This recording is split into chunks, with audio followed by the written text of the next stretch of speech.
आदिम तीर्थंकर प्रभु आदिनाथ मुनिनाथ, आधि व्याधि अघमद मिटे तब पद में मम्माथ।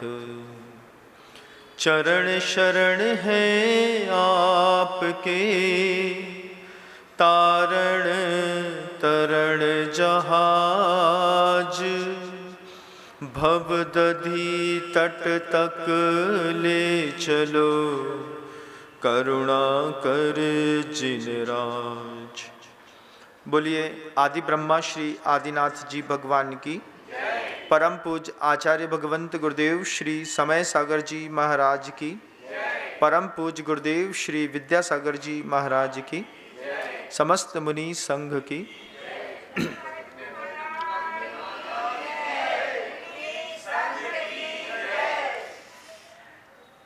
एक कहानी दिमाग में याद आ रही है।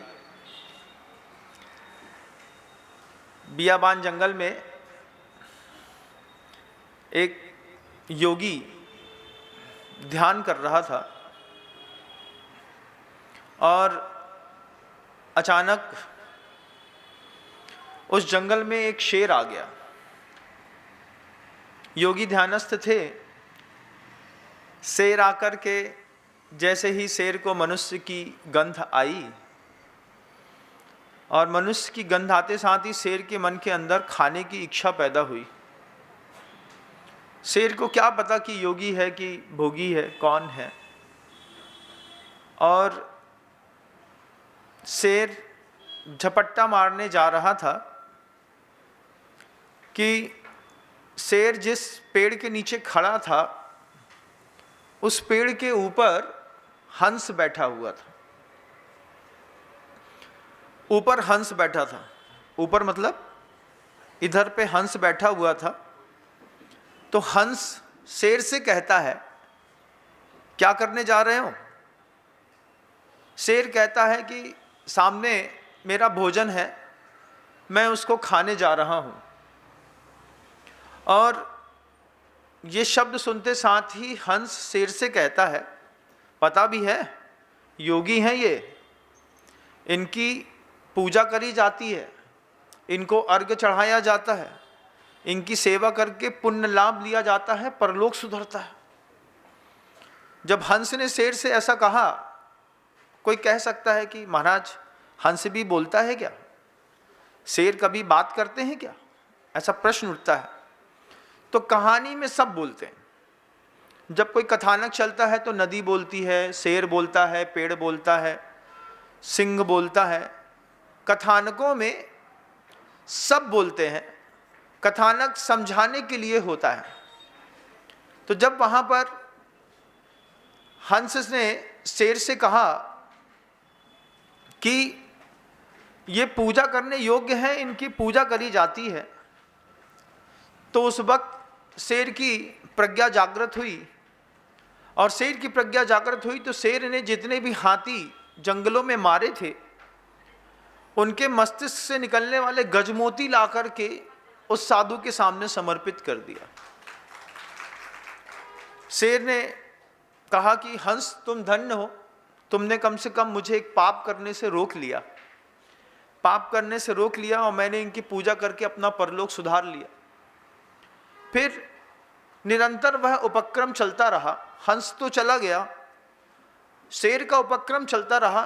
जब कभी भी उस रास्ते से निकलता, योगी को बैठा हुआ देखता तो देखते साथ ही उनकी गजमोती चढ़ा करके पूजा करता और आगे चला जाता। कई महीने गुजर गए। योगी भी सामने वो देख करके खुश था बहुत सारा कि इतने सारे गजमोती मेरे सामने शेर चढ़ा करके जाता है। फिर बहुत दिन गुजरने के बाद जब एक दिन पुनः वह शेर आया और उसी पेड़ के सामने खड़े होकर के गजमोती चढ़ा रहा था, तो इस बार कुछ कमाल हो गया बंधु। उस पेड़ के ऊपर जहां पर हंस बैठता था वहां पर एक कौवा बैठा मिला। कौवा शेर से कहता है, क्यों क्या कर रहे हो? बोले तुमको पता नहीं, ये योगी हैं, इनकी पूजा करी जाती है, इनकी पूजा करने से पुण्य मिलता है, पुण्य मिलने के बाद स्वर्ग की प्राप्ति होती है। शेर कौवे को समझा रहा है। कौवा बोलता है तुम मूर्ख हो एक नंबर के, ये कोई योगी भोगी नहीं है, सब इंसान होते हैं।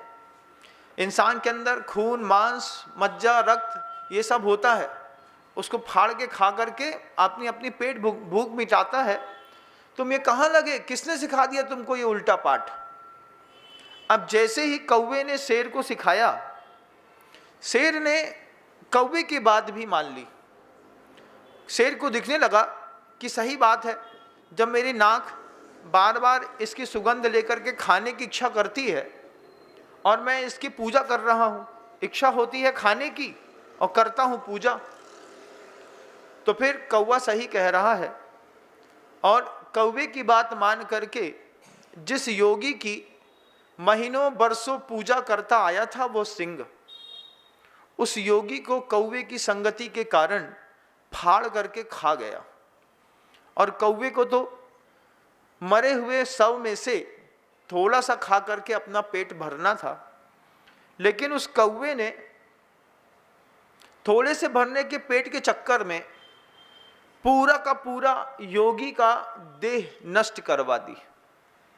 ये कहानी इतनी सी बात कहती है कि हमारा मस्तिष्क सिंह के जैसा है, इसको हंस की संगति मिलेगी तो अच्छे काम करेंगे और कौवे की संगति मिलेगी तो बुरे काम करेंगे।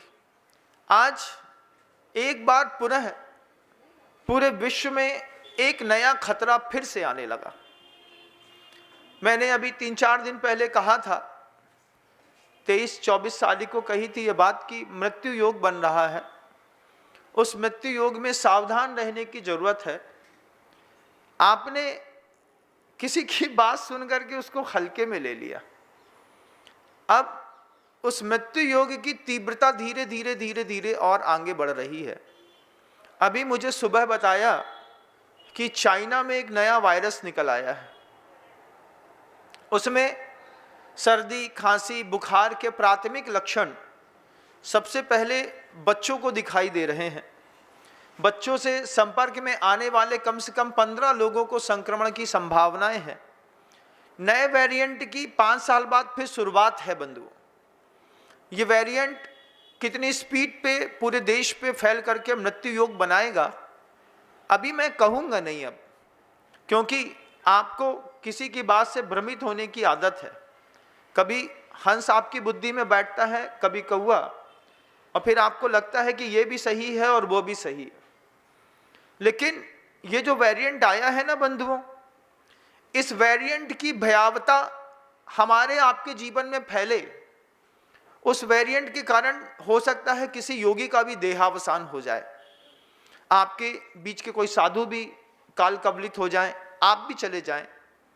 2 साल पहले जो गलती आप सबने करी थी, इस बार मत करिएगा। जैसे ही पता चले कि चाइना जैसे खतरनाक कौवे से कोई वायरस निकला है, आप पहला काम बनता है अपने परिवार के लोगों को अपनी हकीकत से रूबरू कराना। हमारी हकीकत से भागने की एक बहुत बड़ी आदत है, इंसानी फितरत है हकीकत से भागने की। हम भागते हैं, जैसे छोटी सी बिल्ली होती है, दूध पीती है तो आंख बंद कर लेती है, आंख बंद करके दूध पीती है कि कोई नहीं देख रहा, कोई नहीं देख रहा, कोई नहीं देख रहा। आखिर डंडे तो पड़ते हैं ना, आखिर सिर तो फूटता है, आदमी टूटता है। ये जो नया वायरस बंधुओं HMPV ऐसा कहा गया है, अभी जो नया चाइना से निकला है, हो सकता है 15 दिन बाद आपके पूरे देश में फिर लॉकडाउन लग जाए। हो सकता है इसका जो सेकंड वेरिएंट है, वो सेकंड वेरिएंट आपके घर की अंदर की और माता पिता, भाई बहन को किसी को काल कवलित कर ले। हो सकता है इसके सेकंड वेरिएंट या थर्ड वेरिएंट के साथ ही जब फर्स्ट वेरिएंट में आपको सर्दी, खांसी और फेफड़ों में आपको जंग लगना शुरू होगी, जुकाम होगा, कफ बनने लगेगा, गला आपका रुकने लगेगा, प्राथमिक लक्षण है इसके, छोटे बड़े किसी को भी होगा। जब भी होगा उसके लिए जो आप दवाई खाएंगे, वो दवाई के चक्कर में आपकी सेकेंड फेज और खराब हो जाएगी। अब एक संशयात्मक स्थिति दोबारा आपके जीवन में बनने जा रही है। मैंने 23 तारीख को कहा था मृत्यु योग बन रहा है, और अब मैं कहूंगा नहीं, अब तो मैं और चेताने की कोशिश करता हूं। जूनियर डॉक्टर किसी की बात नहीं काटते, हमारी भी आदत है। आप इस चीज को देखिएगा कि 2022 में जो गलती हुई, 2021 में, 20 में, 20-21 में जो गलती हुई, उससे थोड़ा सा अपने आप को अपडेट रखिए। अपने परिवार के सदस्यों को अपनी माली हालत की सही जानकारी आज दे दीजिए। बच्चों को बता दीजिए, बेटा घर में इतनी प्रॉपर्टी है, इसकी उधारी है, इसका लेना है, ऐसी व्यवस्थाएं बनानी है। अगर कुछ हो जाए नए कोरोना वायरस के चक्कर में तो तुम ध्यान रखना। कई लोग अपने बच्चों को कुछ नहीं बताने के चक्कर में खुद तो गए, बच्चों का पूरा भविष्य भी लेकर के चले गए। आप किसी से आपकी बहुत ज़्यादा शत्रुता है, विरोध है, अभी वो समय है 10, 15, 50 दिन जब तक लॉकडाउन नहीं लग रहा है दोबारा। मैं ये नहीं कह रहा हूँ कि दोबारा लॉकडाउन लगेगा, लेकिन आने वाला कल कैसा काला सूरज लेकर के किसका आ रहा है कोई जानता नहीं है। अब संगति खराब हो गई। खराब संगति का दिमाग जो है वो किस तरीके की भयावता पैदा करेगा, तो उस भयावता को आने से पहले आप अपनी जवाबदारी निभाइएगा। पिछली बार परिवार के वे सदस्य जिनसे आप माफ़ी नहीं मांग पाए थे और वो ऊपर चले गए, अभी वक्त रहते सबका दिल साफ कर लीजिए। खम्मामी सब जीवानाम सभ्य जीवा खमंत में मित्य में सब भूदेशु बैरम मध्यम न कैणवी कह करके सामने वाले व्यक्ति से जो आपके दिल के अंदर बार बार टीस मारता है उससे क्षमा मांग लो। ये मौका है, हो सकता है मेरा अंतिम मौका हो तो मैं आप सबसे मांगता हूँ, और अगर आपका अंतिम मौका है तो आप अपने परिवार वालों से क्षमा मांग लीजिए। क्योंकि 15 दिन, 20 दिन, 25 दिन में जब ये धीरे धीरे और विकृत रूप लेगा, प्रभु से प्रार्थना है इस तरीके की देश में दोबारा विपत्ति ना आए। लेकिन अगर विपत्ति आई तो, अगर ऐसा हुआ तो आपकी पहली जवाबदारी परिवार के लोगों को परिवार की हकीकत से रूबरू कराना। दूसरी जवाबदारी जिन लोगों से मन मुटाव है उनसे क्षमा मांग करके उनको शांत करके अपने कषाय भाव की समित करना। तीसरी बड़ी जवाबदारी अपने किए गए कमिटमेंट को वक्त रहते, किसी को उधारी दी थी, कुछ दी थी, उसको दे करके जाना, नहीं तो अगली पर्याय में बैल बन करके, गाय बन करके उसके घर के अंदर फिर सेवा करके वो कर्जा चुकाना पड़ेगा। और भी जवाबदारियां हैं, तीर्थक्षेत्रों की वंदना करनी है तो कर लो, बाद में मन में न रह जाए कि हम सम्मेद शिखर जी नहीं देख पाए, गिरनार जी नहीं देख पाए, पावापुर नहीं देख पाए, इनकी छाती में कब जमघट है, हॉस्पिटल में पैसा लग जाएगा। कल मुझे एक बड़ी अच्छी बात लगी। एक सज्जन आए, सज्जन आकर के हमसे कहते हैं मेरा मंदिर में पैसा दान देने का बिल्कुल भी मन नहीं करता। तो फिर हमने उनसे कहा कैसा, फिर क्या मन करता है? वो कहते हैं हॉस्पिटल वगैरह बनवाइए तो हम अच्छी संपत्ति दान करेंगे। हमने कहा ठीक बात कहते हैं आप, हॉस्पिटल बनवाएंगे तो आप संपत्ति दान करेंगे, सोचेंगे, विचार करेंगे। हमने कहा। फिर उनके परिवार के लोग बोलते हैं महाराज श्री ये जो है हॉस्पिटल में ही अपनी संपत्ति दान करेंगे, क्योंकि ये मंदिर में तो संपत्ति दान कर नहीं सकते। तो हमने कहा तो ठीक बात है, हॉस्पिटल बनवाने में नहीं महाराज श्री, जो लोग मंदिर में संपत्ति दान नहीं करेंगे वो लोग हॉस्पिटल में जा करके, लेट करके, बैठ करके वहां पे अपनी पूरी संपत्ति दान करेंगे। उसके बाद ये धर्मार्थ का काम करके ऊपर जाएंगे। उनकी श्रीमती ने कही ये बात बंधुओं। जब उनकी श्रीमती ने ये बात कही कि महाराज जी ये सही कहते हैं, ये मंदिर बनाने में दान नहीं करेंगे, ये हॉस्पिटल में दान करेंगे। और हॉस्पिटल में दान कैसे करेंगे? बनवाने में नहीं करेंगे, बनवावे में तो जो 1100 रुपया दे हैं, लेकिन वहां पर लेट करके, जब वेंटिलेटर पे लेट करके ये 50 लाख रुपए का बिल भी बना सकते हैं और 1 करोड़ का भी बना सकते हैं। हमने कहा आपकी श्रीमती ऐसा कह रही है। बोले महाराज जी इसका क्या है, ये तो कहती रहती है। और फिर पता चला कि उनकी श्रीमती कहती है महाराज जी अभी इनके कैंसर डिटेक्ट हुआ है, कैंसर का इलाज चल रहा है। हमने उनसे कहा आप अपनी बात के बहुत पक्के हैं, आप मंदिर में दान तो नहीं देंगे लेकिन आप हॉस्पिटल में जरूर दान देंगे, लेकिन उस दान की पद्धति क्या होगी, ये एक देखने लायक, विचार करने लायक स्थिति है कि हॉस्पिटल के निर्माण में आप दान देने वाले हैं कि खुद लेट करके डॉक्टरों की जेब भरने वाले हैं। नया कोरोना वायरस जो आया है ना बंधुओं, ये दोबारा दुनिया भर में जितनी हॉस्पिटल्स हैं सबको हरा भरा करने वाला है। और उसमें आपके घर की संपत्ति का पता नहीं कौन सी दुकान बिकेगी अपनों को बचाने के लिए, कौन सी मकान बेचोगे, फ्लैट बेचोगे, हाथ की चूड़ी बेचोगे, गले की चैन बेचोगे, क्या जाने वाला है तुम्हारा अब तुम्हें भी पता नहीं है। अब तुम परिस्थिति के अंधे मोड़ में खड़े हो, जैसी घटना घटेगी तो घटा लें। उसके पहले आचार्यों की अगर बात मान ली तो पुण्य कमा लो, मौका है, बाकी तो सब धोखा है। अगर इसके बाद भी समझ ना आए तो ज़्यादा क्या मेहनत करनी संसार में, जाना तो है ही महाराज।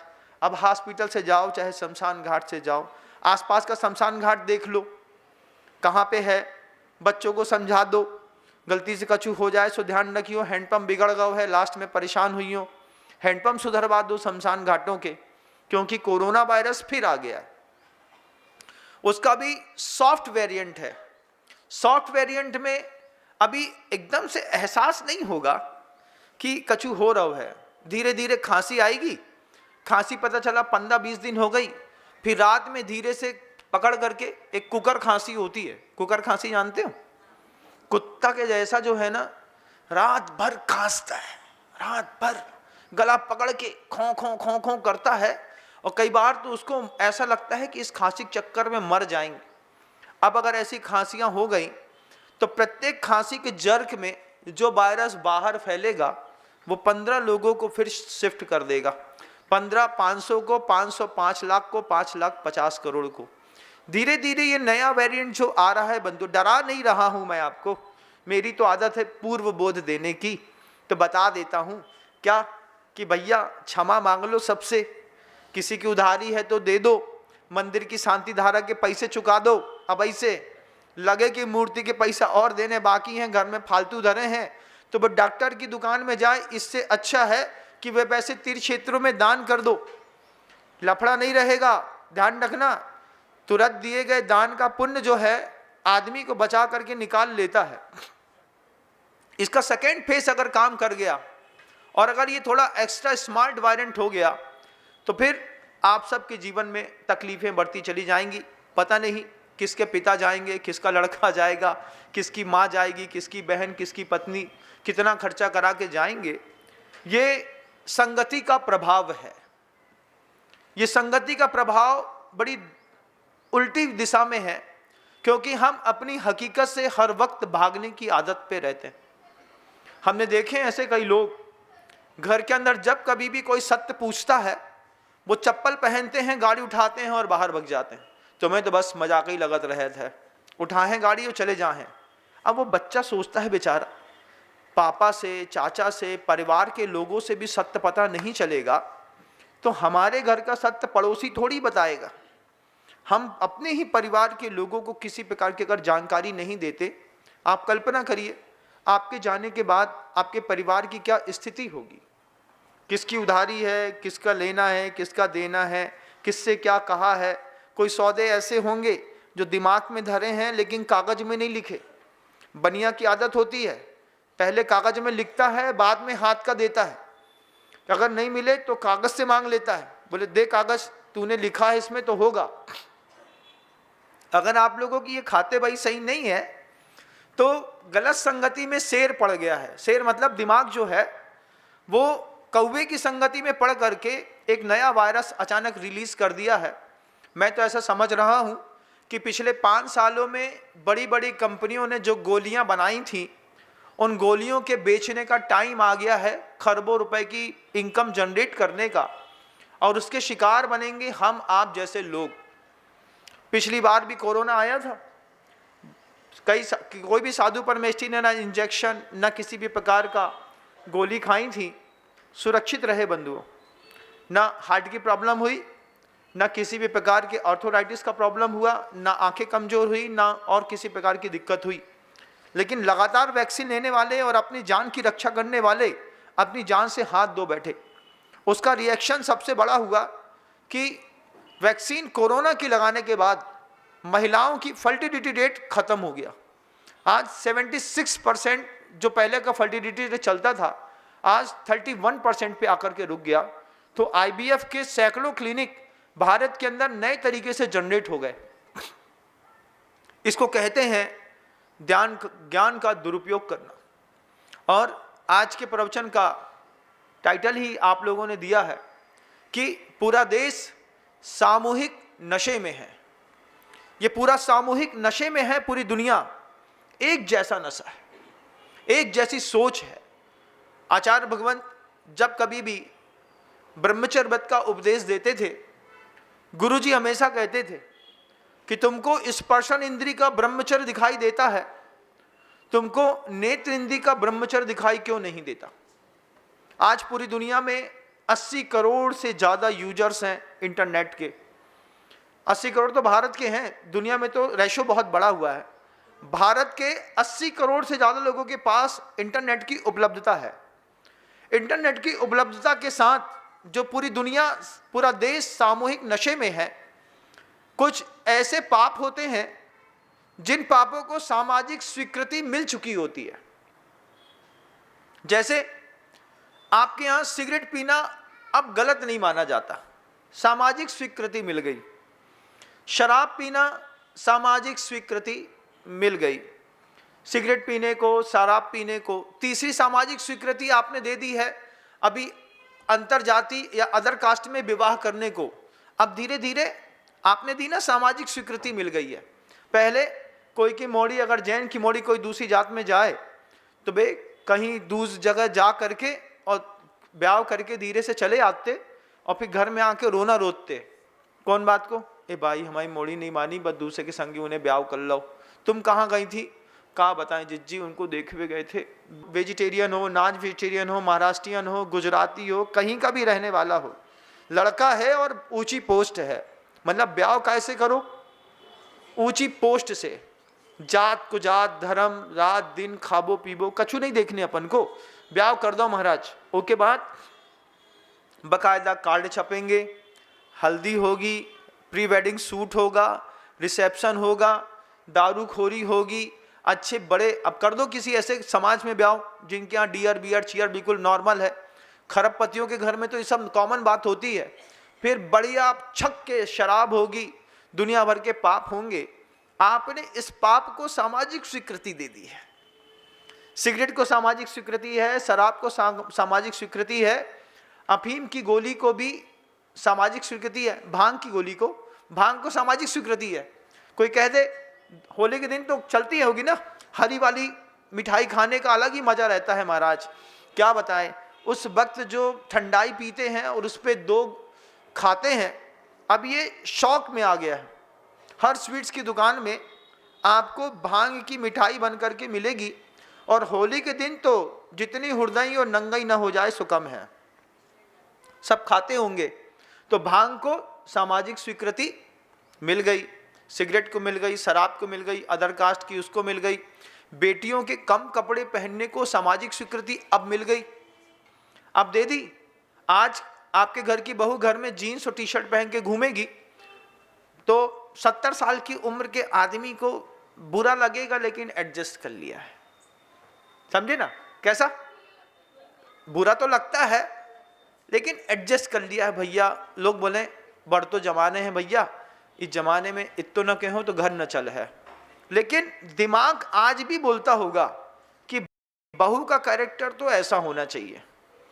लेकिन ड्रेसिंग सेंस बदल जाने के चक्कर में आपको मजबूरी में कितने ऐसे काम होते हैं परिवार के अंदर के जिनको हम चाहते नहीं हैं, लेकिन घर के अंदर होते हैं तो हमको मानना पड़ता है। सामाजिक स्वीकृति धीरे धीरे अब उसको मिल जाएगी। जैसे साड़ी धीरे धीरे आउटडेटेड हो गई, सफ़ेद बाल वाली जितनी दादियां हैं जे पहन ले हैं। अब क्या होता है, अब साड़ी को प्रमोट करने के लिए साड़ी फेस्टिवल मनाया जाएगा। महीने में, साल में एक दिन साड़ी फेस्टिवल होगा। उस साड़ी फेस्टिवल में महिलाओं को साड़ी पहन करके रोड में बैंड बाजे के साथ निकालेंगे। उसमें सबसे अच्छी जिसकी साड़ी का ड्रेसिंग सेंस होगा उसको फिर ट्रॉफी मिलने वाली है। ये ज़माना भी आएगा। विनम्र सागर ने अपने मुख से कोई बात कही है तो बात होगी। यथार्थ को छू करके एक सही और सटीक कोई बात कहता है तो एथेंटिक चैनल है विनम्र वाणी सदा कल्याणी। ध्यान रखियो। समय आएगा, साड़ी पहन करके निकलती हुई महिला को सिल्वर और गोल्ड की ट्रॉफी दी जाएगी। जब कहेगा कोई कि संगमरमर के जैसे सफाक बदन को ऐसा साड़ी में लपेटा है कि जैसे बिल्कुल पान लपेट करके चमचमाता हुआ देते हैं कि अंदर की एक भी चीज़ दिखाई नहीं देती, ऊपर सिर्फ साड़ी की साड़ी दिखाई देती है। उस सुंदरता, उस साड़ी के लिए भी आपको आगे चल के ट्रॉफियाँ मिलेंगी, इस बात की तैयारी है। क्योंकि शॉर्ट्स को सामाजिक स्वीकृति अब मिल गई है। अब धीरे धीरे उस शॉर्ट्स को घर के अंदर सामाजिक स्वीकृति मिल गई। घर के अंदर पहले माँ बहनें गाउन पहनती थीं, तो गाउन के साथ ही घर के अंदर एक व्यवस्था चलती थी। गाउन कहते हैं, गाउन ही कहते हैं ना, गाउन ही कहते हैं, हाँ। अब वो चीज़ें हाफ पैंट में आ गई है, हाफ टी शर्ट में आ गई है, स्वीकृति मिल गई। तो कुछ ऐसे आंखों को ना लगने अच्छे लगने वाले कितने काम, अपराध और पाप हैं जिनको आपने सामाजिक स्वीकृति दे दी है। अब जिनको सामाजिक स्वीकृति मिल गई है उसको तो आप एडजस्ट कर लेते हैं। लेकिन अगर पता चले कि जो लड़का तुम्हारे घर के अंदर वो खाता था, भांग की गोली खाता था, वो लड़का महीना में 2 बार स्मैक भी लेता है, अरे भाई उनके लड़का तो व्यसनी है। अच्छा, तो सिगरेट पीने वालों लड़का व्यसनी नहीं है, दारू पीने वालों, बियर पीने। अब बियर तो ऐसे ही कहानी, बियर तो जो को पानी का हाथ है, बियर में कछु नहीं होए, लेकिन स्मैक लेते हैं हम अपनी मोड़ी ना ब्याह हैं। हाँ, तो जिस स्वीकृति को आपके अंतर्मन ने कहा वो पाप नहीं है, और जिसको अभी आपका अंतर्मन पाप स्वीकार नहीं कर रहा, आप सिर्फ डिमार्केशन लाइन में उसको पाप समझते हैं। ये संगति का असर है। पता नहीं ये संगति आपके दिमाग में कहाँ से आई। दुनिया भर में जो एक सामूहिक नशेबाजी का खेल होता था, एक जमाना था बंधु, उस जमाने में रात में लड़के अगर बियर पी के आ जाते थे तो घुसते ही साथ चुपचाप बिस्तर में सो जाते थे, कहीं बाप को पता न चल जाए। अगर पता चली तो हाथ नहीं पड़कते, लात नहीं पड़कती, जूता पड़कते। काहे कि जूता की खासियत है, दारू के साथ जूते का संयोग होता है। कैसा संयोग होता है? तो किसी ने कहा है, मैं नहीं कहा, किसी ने कहा है, हमने तो सुना है कि भांग मांगे भूखड़ा, गांजा मांगे घी। जैसे भांग खाओ लोगे ना, तो भांग खाने के बाद भूख लगती है, तो भांग मांगे भूखड़ा, अच्छा खाने को चाहिए भांग खाने वाले को। गांजा मांगे घी, और गांजा ज़्यादा पी लिया है तो घी पीने से गांजा पच जाता है और उतर जाता है। और दारू मांगे जूता, तो काय के लाने पी। ये उसका मैच है। जैसे नमक के साथ मिर्ची का मैच है, भुट्टे में नींबू लगाने का मैच है, ऐसे दारू के साथ जूते का मैच है कि दारू मांगे जूता तो काय के लाने पी। तो एक जमाना था, अगर कोई बियर भी पी लेता था तो चुपचाप आगे सोता था कि बाप न हाथ मारेगा, न लात मारेगा, न डंडा मारेगा, बाप मारेगा जूता। और अब क्या हो गया? अब तो कुछ नहीं महाराज, ये तो अल्कोहल फ्री नहीं आ गई है, फ्रूट बियर कहलाती है। आराम से पति और पत्नी खड़े होकर के पी रहे हैं। सामाजिक स्वीकृति दे दी है आपने। इन सामाजिक स्वीकृतियों में कितनी सारी ऐसी चीजें हैं जिसके सामूहिक नशे में पूरी दुनिया, माँ बहनें, बेटियां, परिवार आगोश में है। अफगानिस्तान में देखिएगा, जिस बेटियों को आप शॉर्ट्स पहना करके बाहर निकालते हैं, अफगानिस्तान में शरीयत के जो कानून लागू हैं उसमें महिला के चौके की खिड़की बनाना बंद कर दी है उन लोगों ने। जिस भोजन कक्ष में खिड़की बनाते हैं, वो खिड़की से भी कोई हमारी घर की महिला को देख न सके, इतनी उनके यहाँ सील व्रत को पालने पलवाने की दृढ़ता के साथ रूल्स लागू हो रहे हैं। और वो अपना देश चला रहे हैं अपने घर की स्त्री की सील की रक्षा के साथ, कि महिलाओं के साथ बलात् ना हो, महिलाओं के साथ कोई गजब नज़र से ना देखे, महिलाओं को कोई भी किसी भी प्रकार का वो दुराभाव न रखे। इतना सुंदर और व्यवस्थित कानून बना के चल रहे हैं। अति हो गई कुछ मामले में तो, अगर मान लीजिए आंख देख ली, आंख से देख लिया है, घूर लिया है, तो अगर ये पता चल जाए कि दोनों ने एक दूसरे को घूरा है तो दोनों को 50 कोड़े, और दोबारा घूरा है तो आंख को उठा करके निकाल देते हैं। दुबई में अभी हमको पता चला, हमको तो अभी पता नहीं था, उन्होंने कहा महाराज जी दुबई में गोल्ड की ऐसे बड़े बड़े मॉल हैं और ताला खुला रहता है, चोरी नहीं होती। उन्होंने बताया सुबह अपना पर्स हम रोड में कहीं पे छोड़ गए थे, शाम को 8:30 बजे गए तो वो पर्स वहीं पे रखा मिला। हमको बड़ा आश्चर्य हुआ कि क्यों पर्स यहीं रखा मिला। बोले यहाँ पर आपका 1 रुपये भी चोरी नहीं जाएगा, क्योंकि चोरी करने का कानून की सजा यहाँ पर बड़ी भयंकर है। जिस हाथ से तुमने वो बैग उठाया है, बीच चौराहे पर ले जाएंगे, रोड जाम करेंगे, वहाँ पे रखेंगे, सबके सामने हाथ काटेंगे, 5 मिनट में पूरी रोड साफ करेंगे और फिर कंटिन्यू कर देंगे। तो यहाँ पर जिस तरीके के इतने कठिन कानून हैं, वहाँ पर तो आप बड़ी ईमानदारी के साथ उस कानून का पालन करते हैं। लेकिन हिंसा, झूठ, चोरी, कुशील और परिग्रह का सबसे बेहतरीन कानून सर्वज्ञ परमेष्ठी ने बताया था। हिंसा के अपोजिशन में अहिंसा को महाव्रत बनाने के पीछे तीर्थंकरों की भावना थी एक स्वस्थ समाज को जन्म देना। अहिंसा मात्र साधुओं के मोक्ष जाने का तरीका नहीं था। अहिंसा एक स्वस्थ समाज की कल्पना के लिए अहिंसा परमो धर्म का सूत्र दिया, ब्रह्मचर्य परमो धर्म का सूत्र दिया, अस्तेय परमो धर्म का सूत्र दिया, वहां पर अपरिग्रह परमो धर्म का सूत्र दिया, और इन्हीं के विपरीत में अचौर परमो धर्म का सूत्र दिया। और इसके विपरीत में जितनी भी क्रियाएं हुई उनसे आज भी पूरी जेलें पूरी दुनिया की भरी पड़ी हैं। दुनिया में जितने भी जेलों में बंद विचाराधीन, आधीन कैदी हैं, सजा याफ्ता है, इनमें से सिर्फ 5 ही पाप किया है। कोई 6वां पाप दुनिया में होता नहीं है। या तो हिंसा करी है, या तो झूठ बोला है, या चोरी करी है, या कोई बलात्कार के केस में फंसा है, या किसी के पास ईडी ने छापा मारा है, अकुश संपत्ति मिली है तो बेचारा फरार है या जेल में है। 6वां कोई पाप ही नहीं है संसार में जेल में भरने वालों का। किसी भी जेल में जाके देखिएगा, जहाँ पे 9 साल से लेकर के 10 साल से लेकर के और 80-90 साल तक के लोग वहाँ पर बंद हैं, उनके बीच में सिर्फ 5 पाप थी।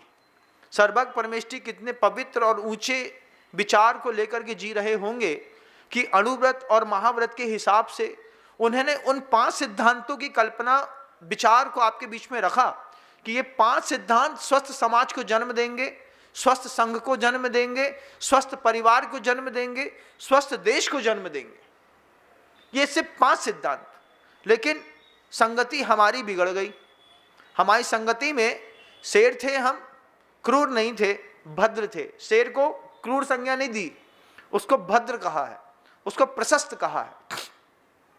उसकी गंभीरता, उसके आंख उठाने का तरीका, उसके चाल करने का तरीका, उसके दहाड़ मारने का तरीका, ये सब भद्र माना जाता है। तो यहाँ पर वो चिन्ह था। लेकिन शेर आज कौवों के कहने पर चल रहा है। कौवे कहाँ हैं? कौवे तो अमेरिका में बैठे हैं, यूरोप पे बैठे हैं। वो वहाँ से लगातार आपको नई ड्रग्स सप्लाई कर रहे हैं। एक और कोई ड्रग्स है क्या? इसके अलावा data is the main drugs. आज शराब, अल्कोहल से ज़्यादा एडिक्शन मोबाइल के डाटा का है। अगर 5 मिनट में दिखे कि जिधर टावर नहीं मिल रहे हैं तो फिर आदमी क्या बोलता है, भैया यहाँ से चलो। क्यों? इधर टावर नहीं मिले, इधर इंटरनेट नहीं मिले, इधर फलानी चीज़ नहीं मिले। और उसके बाद आपका जो बच्चा घर के अंदर बैठ करके भले सिगरेट नहीं पीता है, भले शराब नहीं पीता है, लेकिन वो ड्रग्स में कितना जीता है, डाटा की ड्रग्स में, एक बार देखिएगा। ये दुनिया जो सामूहिक नशे की ओर जा रही है, इसका सबसे बेहतरीन यूजर्स है आपकी गोद में खेलता हुआ बच्चा। टॉम एंड जेरी के नाम पर छोटे से बच्चे को बचपन में जो आदत डाली है आपने कि बेटा हमारा मोबाइल देखे बिना खाना नहीं खाता, भूखा मरता है तो मर जाए, 2 दिन की बात है, 2 दिन मोबाइल उठा लो, 2 दिन टीवी बंद कर लो, पेट में कुलबुल कुलबुल करेगा ना, तो पता चल जाएगा कि खाना खाना है तो बिना टीवी के। लेकिन लगातार उसको एक डाटा देखने की आदत के साथ जो खाने की आपने शैली विकसित करी है, हमारा लड़का कुछ नहीं करता महाराज, दिन भर ऊपर कमरे में घुसा रहता है, तो माता पिता बड़े संतुष्ट है, पाप तो नहीं कर रहा हो कम से कम कछु, घर ही में तो बैठो है, वाईफाई को डब्बा लगा लो, देखा तो तुम्हें जितनी टीवी देखने हैं। टीवी में क्या देख रहा है? Web series, violence, sex, alcohol और एक्शन, 4 चीजें। जिस वेब सीरीज के ऊपर ना दिखाई दे उसको तो आप ऐसे स्क्रॉल कर देते हैं, अरे जी में कछु मतलब नहीं है, कुछ दूसरा देखते हैं। 4 चीजों का एडिक्शन, वायलेंस का, सेक्स का, उसके बाद एक्शन का और लिकर, अल्कोहल। इन 4 के एडिक्शन को देख करके हजारों वेब सीरीज के नए नए फपूंदे आपके मोहल्ले में भी निकली हैं। आपके मोहल्ले का भी कोई लड़का होगा जो कभी किसी वेब सीरीज की कंपनी में काम करता होगा, हो सकता है आपके घर के ऊपर किराए से रहने वाला व्यक्ति यही काम करता हो, वो वहां पे बैठ करके यही बना रहा हो। VFX का जमाना है, नया डेटा जो ड्रग्स सप्लाई कर रहा है उसका पहला कंज्यूमर कस्टमर है आपका बेचारा 3 महीने, 2.5 महीने, 6 महीने, 10 महीने, 12 महीने, 14 महीने का बच्चा, जिसको आप मोबाइल देख करके कार्टून के नाम पर मोबाइल दिखाते हैं और लड़का बेचारा हमारा कार्टून बन जाता है। इसके बारे में हो सकता है आपको चिंता ना हो, लेकिन चिंता करना चाहिए, क्योंकि हकीकत से भागने पर आपको कुछ नहीं मिलेगा। आंख बंद करके बिल्ली के जैसे दूध पीने पर कुछ नहीं मिलने वाला है। आपकी वो बच्चे की दिमाग की जितनी भी न्यूरॉन्स की वायरिंग है, जितनी वायरिंग है यहाँ पर, जैसे कभी आपने किसी उलझे हुए तारों को देखा हो, मंझा देखा हो, मंझा देखिएगा जब उलझ जाता है, उलझे हुए मंझे को अपने सिर पे रख के देखो तो कैसा टोपा बन जाएगा। ऐसी पतली पतली वायरिंग को, दिमाग की पूरी वायरिंग, लगातार जो डाटा सप्लाई किया जाता है, ये डाटा हमारे पूरे दिमाग की वायरिंग शॉर्ट कर देता है। बच्चा समझ नहीं पाता है इधर जाऊं कि इधर जाऊं, इधर डिसीजन नहीं है तो काउंसलर के पास लेकर के जाएंगे, काउंसलिंग कराएंगे। काउंसलिंग करने वाले काउंसलर हजारों रुपए सिर्फ काउंसलिंग में सुनने का लेते हैं, उसके बाद भी समझ में नहीं आता इधर जाऊं कि इधर जाऊं। लड़का हमारा खिलकट हो गया। खिलकट समझा? तो खिलकट समझते हैं? नहीं समझते होंगे। ये बुंदेलखंड का शब्द है बंधु। जब आपके बच्चे का डिसीजन पावर लॉस हो जाता है और कुछ का कुछ बोलने लगता है, कुछ का कुछ करने लगता है, तो बुंदेलखंड में कहते हैं लड़का हमारा खिलकट हो गया। खिलकट मतलब मेंटल डिसऑर्डर हो गया। तो IIT के इंजीनियर जो लगातार प्रेशर में जिंदगी जी रहे थे, वे प्रेशर में जिंदगी वाले जीने वाले जो IIT के इंजीनियर्स हैं, वो भी इसी डाटा के चक्कर में खिलकट हो गए।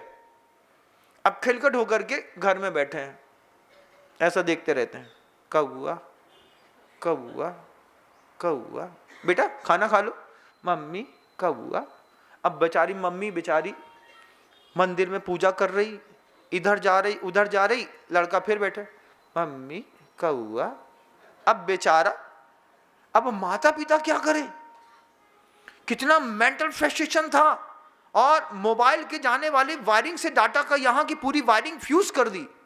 आप अपने बच्चे को बचाना नहीं चाहते हैं, चला करके देते हैं हाथ में, अरे तुम ले लो बेटा, पापा नहीं देते तो मम्मा दे देगी। ये कह करके पापा ने जहर की गोली से बचाने की कोशिश करी तो माँ ने जहर की गोली उठा करके अपने बच्चा के मुंह के सामने रख दी। आंखों से होने वाला जो वायलेंस है, इस पे शायद आपकी नजर नहीं है। छोटे से बच्चे का ये डाटा सेट करिए इस मामले में दिमाग में कि तुम मोबाइल और टीवी देख करके खाना नहीं खाओगे, क्योंकि हम तुमसे प्यार करते हैं, हम तुमको असमय में डिप्रेशन का शिकार करने नहीं देंगे। तुम्हारी वायरिंग पूरी मोबाइल टॉम एंड जेरी से फ्यूज हो जाएगी। गेमिंग का बहुत बड़ा कारोबार है, ग्लैम्बलिंग का बहुत बड़ा कारोबार है, कमीशन डाटा ट्रांसफर का बहुत बड़ा कारोबार है। ये CC++ सीखने वाले जावा जैसी इंटरनेशनल लैंग्वेज सीखने वाले लोग इस बात को बहुत अच्छे समझते हैं। वे लगातार कोडिंग करते रहते हैं, नए नए गेम्स बनाते रहते हैं। आपने सोचा भी नहीं होगा कि नया गेम्स कैसे बन गया, ये नया गेम कौन ने बनाया, कैसे बनाया। इंजीनियरिंग का कमाल है। जितने भी इंजीनियर्स होते हैं सॉफ्टवेयर के, ये डाटा सीसी डबल प्लस सीखने के बाद, जावा कोडिंग सीखने के बाद लगातार इस प्रकार के गेमिंग बना करके नया डाटा तैयार करते हैं। करोड़ों ट्रिलियंस डॉलर्स का ये कारोबार आपके बच्चे को बर्बाद करने के लिए है। एक अस्वस्थ समाज या अस्वस्थ परिवार में कोई भी व्यक्ति जब अपना मोबाइल चेक करे तो चेक करके देखे, एक बार गिन के देखना, मेरा ये प्रवचन सुनते वक्त भी अपना मोबाइल खोल करके, कि आपके मोबाइल में कितने मोबाइल गेम डाउनलोड करके रखें। 1 संख्या है, 2 संख्या है, 3 संख्या है, 7 संख्या है कि 13 और 14 संख्या है। अगर 7 संख्या से ऊपर के डाटा आपने मोबाइल लोड करके रखे हैं, आपका बच्चा इंफिनिटी कॉम्प्लेक्स जोन में चला गया है। वो बिना डाटा के नहीं रह सकता। जितने भी बड़े बड़े लोग हैं जिनको इनका एडिक्शन है, ये है एक्चुअल में सही मदहोशी वाली जिंदगी कि पूरा देश, पूरी दुनिया मदहोशी में है। चाइना में इस तरीके का कोई डाटा दिखाई नहीं देगा, आश्चर्य मानेंगे। चाइना में उनका खुद का व्हाट्सएप है, जैसे व्हाट्सएप गूगल का पूरी दुनिया में है, चाइना का अपना खुद का ऐप है। डाटा आपके यहाँ 5G 6G 7G है, विदेश अमेरिका, लंदन, यूरोप में 10G है, वहाँ पर अभी भी 2G है। डाटा सिर्फ उन कंपनियों को हाई स्पीड देंगे जहाँ पर हमको अपने सिस्टम के काम कराने हैं। कॉमन जनता के बीच में 2G से बड़ा डाटा चाइना में उपलब्ध नहीं है। हर आदमी हार्ड वर्कर है, मेहनत करता है। हमारे यहाँ का इंसान क्या करता है बताओ? सीधे बस रील्स देखने का शौक, और देखने से भयंकर शौक है रील्स बनाने का शौक। ये एडिक्शन की अल्फा स्टेज कहलाती है। एडिक्शन की अल्फा स्टेज में आपके मन के अंदर दूसरों की रील्स देखते देखते देखते आपके दिमाग में आता है कि अपन भी एक रील्स बनाते हैं। फिर जब रील्स बनाने का शौक एडिक्शन में ड्रग्स के, हीरोइन और मार्फिन के एडिक्शन से ज़्यादा है। एडिक्शन रील्स बनाने के चक्कर में आप कुएं की पट्टी में खड़े हो जाएंगे, ऊपर से कूदने की कोशिश करेंगे, आप तरह तरह की नौटंकियां करेंगे, और इसमें जवान पीढ़ी के युवा बर्बाद हो जाएंगे। इसी रील्स बनाने के चक्कर में जवान घरों की बेटियां मास्क लगाएंगी, अपना मुंह का शेप चेंज करेंगी और एडल्ट मूवी बनाएंगी, पूरे मार्केट में बेच करके मिलियंस डॉलर्स को कमा करके अपने आप को संपन्न बनाने की कोशिश करेंगी। ये आंखों से होने वाला जो धोखा हम करते चले गए, इस धोखे के कारण पूरा भारतवर्ष बर्बाद हो गया। आज 80 करोड़ लोग इस तरीके के रील्स दिन में 1 बार, 2 बार, 3 बार देखते हैं। और जो यूजर्स है, उन यूजर्स में भी कैटेगरी वाइज, मतलब 5 साल से लेकर के 15 साल का कंटेंट अलग है, 15 साल से 25 साल के व्यक्ति का कंटेंट अलग है, 25 से 35 साल के लोगों के बीच में मैरिटिकल अफेयर्स के कंटेंट अलग हैं, 35 से लेकर के 45 साल के, हर 10-10 साल में इसकी कोडिंग चेंज हो रही है। तो शुरुआत करते हैं गेम्स दिखाने से, टॉम एंड जेरी से शुरुआत है, उसके बाद गेमिंग खेलने से है, उसके बाद रमी खेलने से है, उसके बाद MCX खेलने से है, उसके बाद ब्लू वेल जैसे बड़े गेम खेल करके लाइफ को लॉस करने से लेकर के जो सबसे बड़ा ड्रग्स का एडिक्शन है, वो आज एल्कोहलिक और सिगरेट ना हो करके डाटा ड्रग्स का, एल्कोहल का एडिक्शन हो गया। आप इस बात को जितनी धैर्य से सुनते हैं, आपकी इस सुनने की शक्ति को साधुवाद देता हूँ। और ये बात आप विश्वास मान के रखिएगा, ऑफलाइन या ऑनलाइन जो भी मुझे दिखता है, जो भी मुझे गौर से सुनता है, मैं उसको अपने परिवार का एक सदस्य मानता हूँ।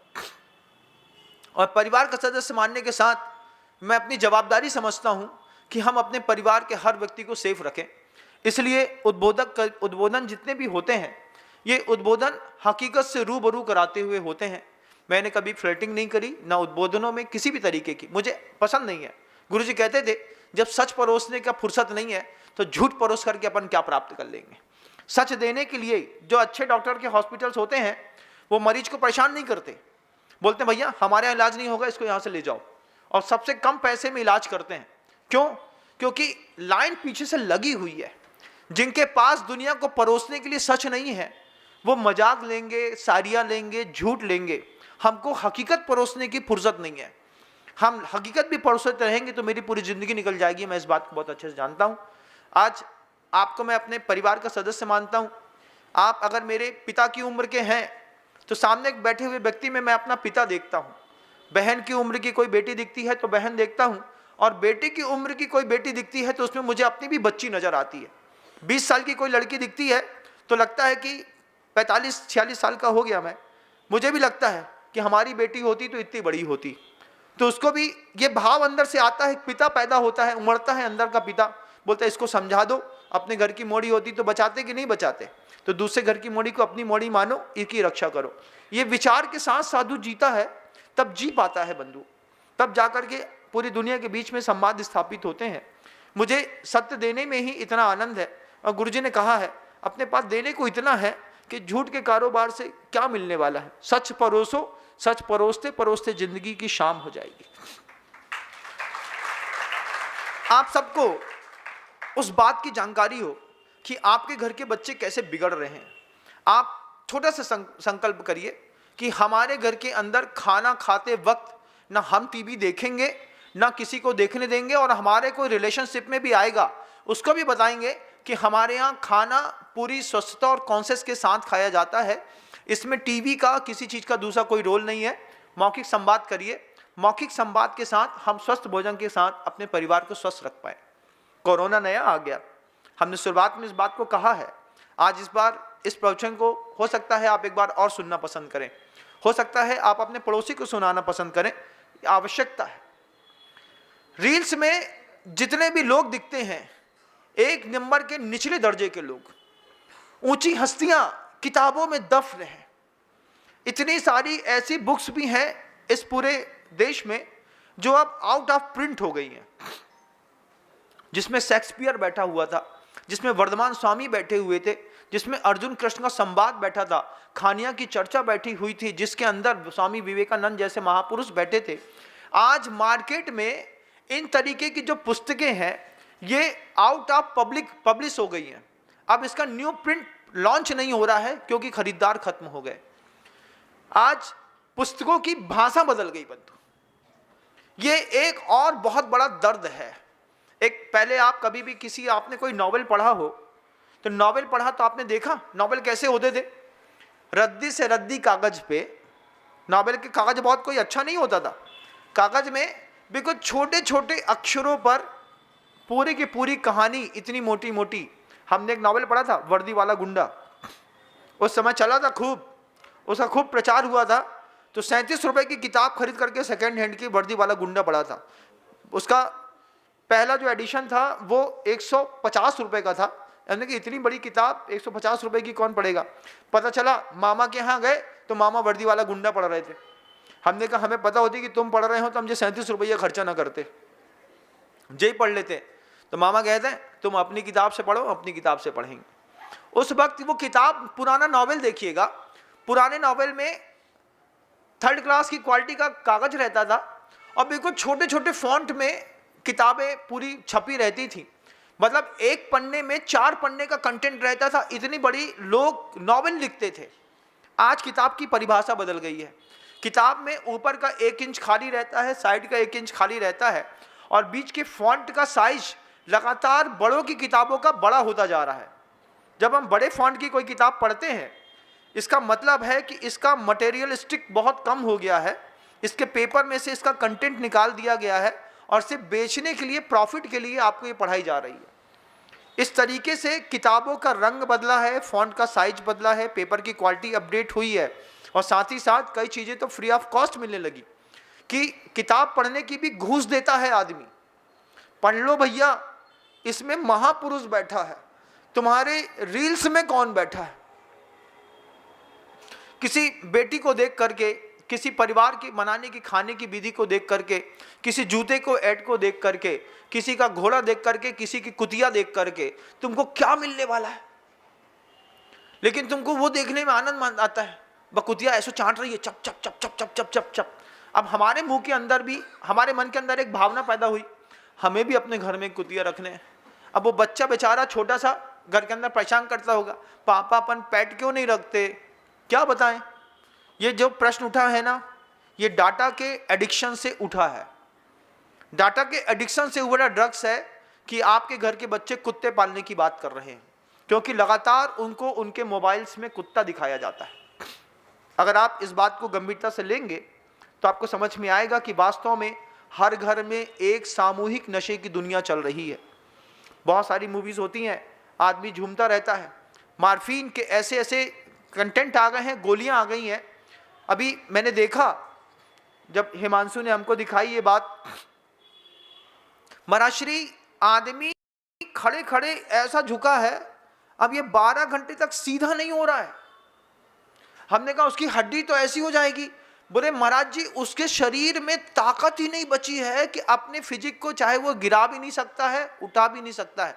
अमेरिका में यूट्यूब पे सर्च करिएगा, गूगल से पूछिएगा, ऐसी पूरी कौम लाभी खड़ी है जो इतने बड़े ड्रग्स के एडिक्शन में फंसी है कि बेचारी एक बार जैसे पी लिया, चलते चलते मान लो थोड़ी सी कमर झुकी और झुकती कमर में उसका असर हो गया, अब वो 24 घंटे तक वहां पर वैसे ही खड़ा होगा।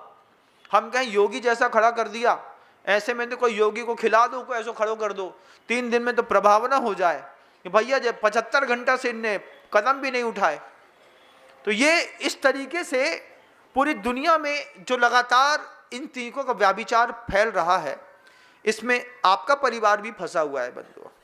आपकी बच्ची कितनी भी अच्छी दिखती है लेकिन वो डाटा ड्रग्स की एडिक्शन में फंसी हुई है। आपकी पत्नी भी हो सकती है, जब रात के 9:30 बजे के बाद भी जब मोबाइल का स्टैंड चौके में रोटी बनाने के उसके सामने लगा रहे और लगातार आप उसी में मूवी भी देखते रहें और खाना भी बनाते रहे, समझना पत्नी बीमार है। जब पति पत्नी कमरे के अंदर बैठ करके दोनों अपना अपना एंड्रॉयड चलाते रहें, अपना अपना व्हाट्सएप खेलते रहें, अपनी अपनी रील्स देखने लगें, समझना ये पति पत्नी का दाम्पत्य भी अब बीमार है। पिता पुत्र के बैठने के बाद पिता बैठे बैठे रिटायरमेंट ले लिया है तो गेम्स खेल करके उसमें रन बना रहा है और नंबर इकट्ठा कर रहा है, समझना अब तुम्हारा पापा बीमार है। और धीरे धीरे इन्हीं डाटा के बेस पर आपके जीवन में अगला जो तहलका चीन या दूसरी दुनिया के लोग मचाएंगे आपको सहन नहीं हो पाएगी। कुछ नियम हमको अपने जिंदगी में बदलाव करने पड़ेंगे कि अपने सोने के बेडरूम में अपना कभी भी मोबाइल लेकर के आप नहीं जाएं, और मोबाइल के लिए जैसे चाबी छाड़ने का एक स्टैंड होता है, ऐसे ही घर में आपको आपके मोबाइल का स्टैंड बनाना पड़ेगा जिसमें आपके परिवार के प्रत्येक सदस्य का मोबाइल उस स्टैंड में रात में 9 बजे के बाद स्विच ऑफ करके रख दिया जाएगा। और अगर आप अपने मोबाइल को अपने बेडरूम में लेकर के जा रहे हैं और उसने आपने चालू रख दिया है या स्विच ऑफ करके भी रख दिया है और लगातार वो मोबाइल की मशीन आपके घर के अंदर जा करके सीसीटीवी कैमरे के जैसे डाटा कलेक्शन कर रही है, तो आपकी पूरी की पूरी प्राइवेसी लीक करना किसी आदमी का मानसिक बलात्कार माना जाता है। और ये कंपनियां कर रही हैं।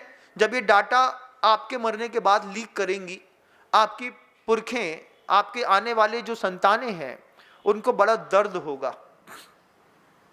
डाटा कलेक्शन मेटावर्स जब से बना है तब से दुनिया सकते में है।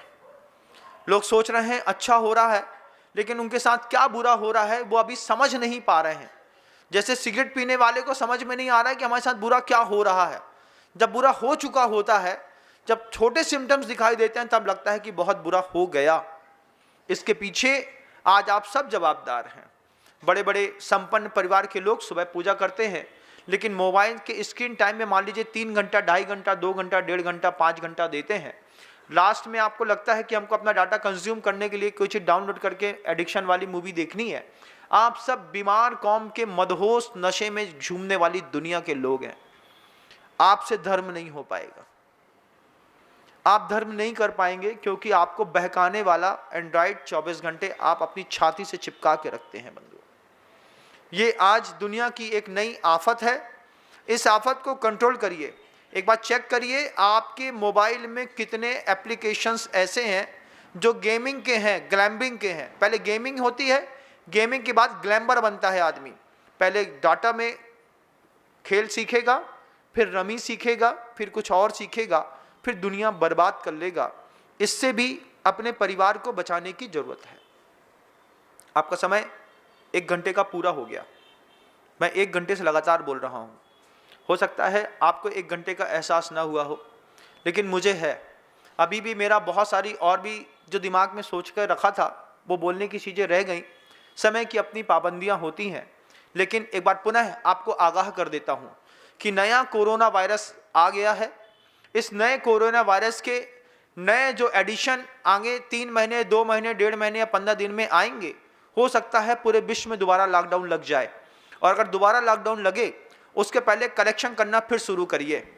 जीवनोपयोगी सामग्रियों के साथ साथ योगा, हेल्थ, मेडिटेशन, ध्यान, इनकी इंडस्ट्री फिर ग्रो मारेगी।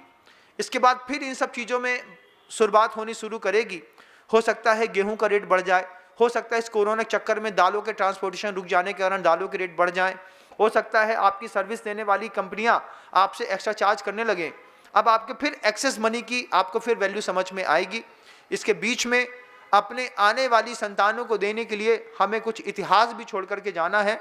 आप उपहास का पात्र न बने, उसका भी ध्यान रखिएगा बंधुओं।